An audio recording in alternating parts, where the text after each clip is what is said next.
Hola, ¿qué tal? Mi nombre es Oscar Padrón. Mi matrícula es A016-322-15 y esta es mi evidencia final de la Semana TEC de Género y Acceso a la Justicia respecto del caso de Carla Pontigo. Bueno, aquí primeramente se viene a colación el amparo en revisión 284 de 2015, el cual tuvo lugar a partir de diversos hechos. Primeramente, resulta pertinente destacar que Carla era una mujer que laboraba como decana en un bar de San Luis Potosí y que el día 28 de octubre de 2012 a las 3 de la mañana, este, lógicamente en su labor en el bar, hubo un altercado y en la oficina donde estaba su jefe, pues escucharon diversos ruidos, el gerente. Posteriormente, los que trabajaban en el bar acudieron y vieron una puerta de vidrio rota y a Carla desangrándose en el suelo. Lógicamente, el agresor fue su jefe y después Carla fue trasladada al hospital. No obstante, falleció al día siguiente por lesión en la arteria y vena femoral.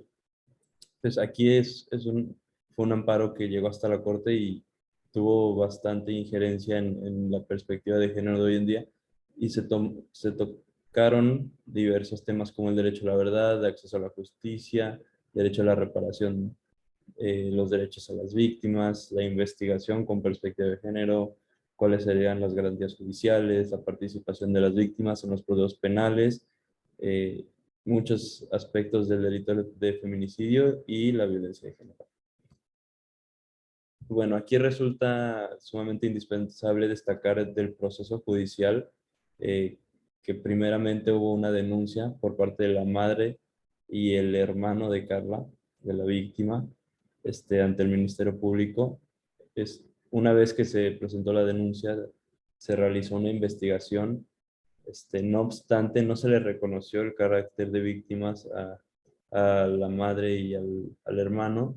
ni se les permitió ofrecer pruebas que hubieran lógicamente apoyado a la investigación del Ministerio Público. Ante esto, las víctimas promovieron el amparo indirecto, por medio del cual solicitaron tener acceso a la averiguación previa que se les reconociera con este carácter de víctimas para poderse involucrar en el proceso penal. Se les otorgó el amparo y continuó eh, la investigación. Llegó un momento en el que el MP ejerció la acción penal, realizó su investigación, pero lo que trató de imputar al, al delincuente fue de un homicidio culposo. Si bien consiguieron la orden de aprehensión, lo que debieron de haber hecho era imputar por feminicidio, porque había bastantes causales del feminicidio actualizadas. Es aquí donde las víctimas promovieron un segundo amparo, donde para protegerse respecto de estas omisiones de las autoridades para llevar a cabo el proceso a través de una perspectiva de género. Entonces, este caso fue un caso muy relevante que incluso llegó a ser resuelto por la Suprema Corte de Justicia de la Nación y tuvo varias implicaciones correspondientes a los criterios de perspectiva de género, de derechos humanos y de dignidad humana. Este, un precedente muy fuerte que surgió a partir de este amparo y otros relacionados fue la jurisprudencia, la tesis 1A, diagonal J, 22-2016, de la 10ª época, la cual tiene como título Acceso a la justicia en condiciones de igualdad, elementos para juzgar con perspectiva de género. Y aquí resulta indispensable destacar que el criterio que se emitió fue que debe de implementarse un método en toda controversia judicial, eh, aunque las partes no lo soliciten. O sea, los métodos para juzgar con perspectiva de género serían, por así decirlo, de oficio por parte de los juzgadores para impartir justicia de manera completa e igualitaria. Aquí resulta igualmente pertinente destacar que se surgió como el proceso que debe llevar todo juzgador a la hora de realizar de tomar en cuenta la perspectiva de género, como es identificar si existen situaciones eh, de poder por cuestiones de género, como es cuestionar los hechos y valorar las pruebas, desechando cualquier estereotipo o prejuicio de género, analizar el material probatorio de una manera más específica, entre otros. Luego, otro aspecto por el cual es destacable este caso es que se llevó a colación análisis de los elementos del feminicidio, ¿no? Y cuáles eran la relación, más bien, qué implicaba la relación de subordinación, cuáles eran los signos de violencia y los protocolos ante posibles casos de feminicidios que deberían de seguir las autoridades.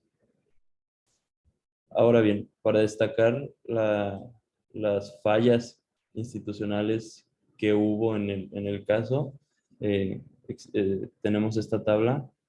en donde se establece cuál fue la falla y qué autoridad fue la involucrada. La primera fue la omisión en reconocer el carácter de víctimas, ¿no? Por el MP, lo cual, eh, al tener esta relación de parentesco, lógicamente, tenían el derecho a ser tratados como víctimas y poder intervenir en el proceso judicial.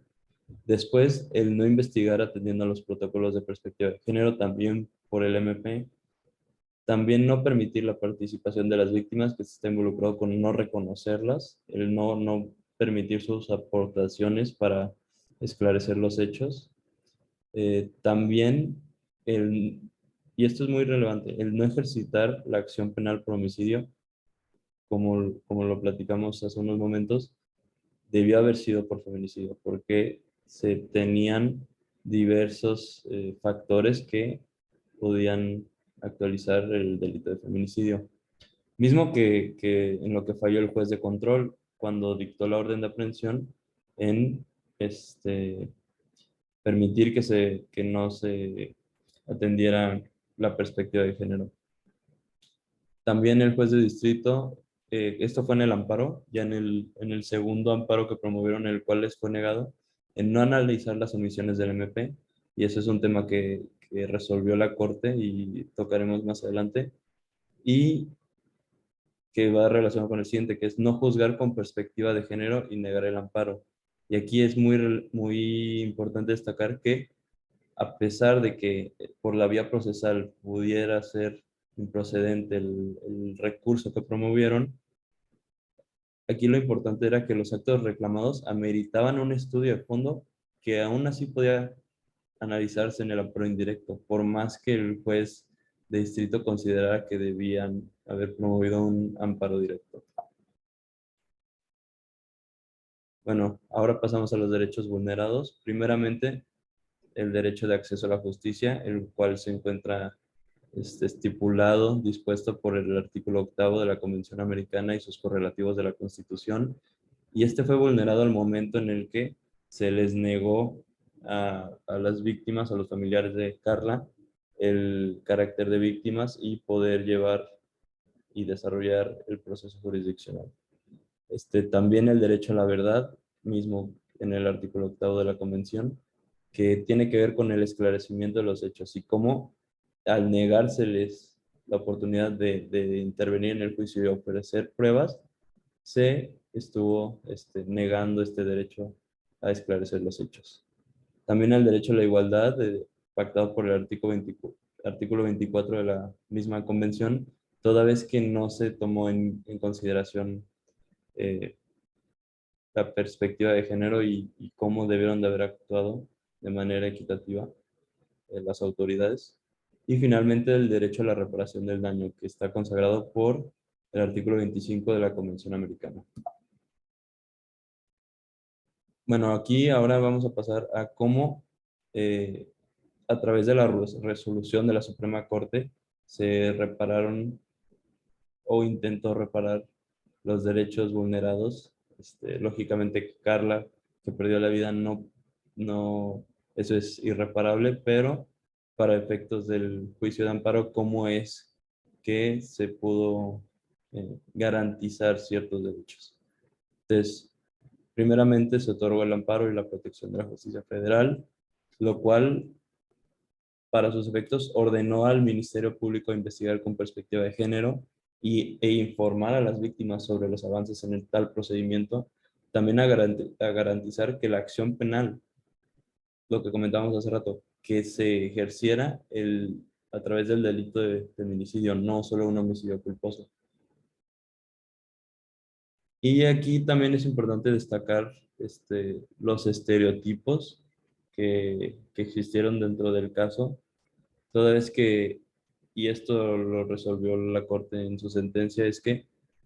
el incumplimiento de investigar debidamente el fallecimiento de una persona que pertenece a un grupo históricamente desaventajado por razón de sexo o género, como es en este caso el ser una mujer, no solamente implica meras violaciones procesales, sino que implica el, el no permitir eh,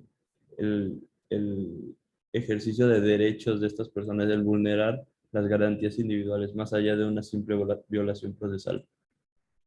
Eh, Ahora bien, también resulta indispensable destacar las medidas que debe de tomar el Estado desde la óptica de, de inseguridad y de garantizar estos derechos de igualdad de género. Primeramente yo considero que es educar a los ministerios públicos en el sentido de ofrecer cursos para saber cómo actuar conforme a los protocolos, entender los protocolos, cuáles son las normas que deben de atender, ¿no? Igualmente con los juzgadores, entender que es básicamente los criterios que ha emitido la Suprema Corte cuando se encuentran en sus facultades de utilizar los protocolos de perspectiva de género, cómo es el juzgar con perspectiva de género, que al parecer muchos juzgadores todavía no entienden en su totalidad, y finalmente sancionar a los funcionarios que no actúen conforme a estos protocolos, que realmente se tenga esa obligatoriedad para que todos los tomen en consideración. Y finalmente, en cuanto al aprendizaje sobre el caso de Carla, es que los protocolos adoptados para actuar y juzgar con perspectiva de género tienen un propósito, tienen una motivación detrás, y es dar esta equidad a las mujeres, dar es- esta balanza que debe de haber al momento de analizar las situaciones en las que se les violan sus derechos. Y al fallar las autoridades en cumplirlos, están fallando el Estado mexicano en garantizar una serie de derechos fundamentales de las mujeres y de acceso a la justicia, de derecho a la reparación del daño, etcétera. Gracias.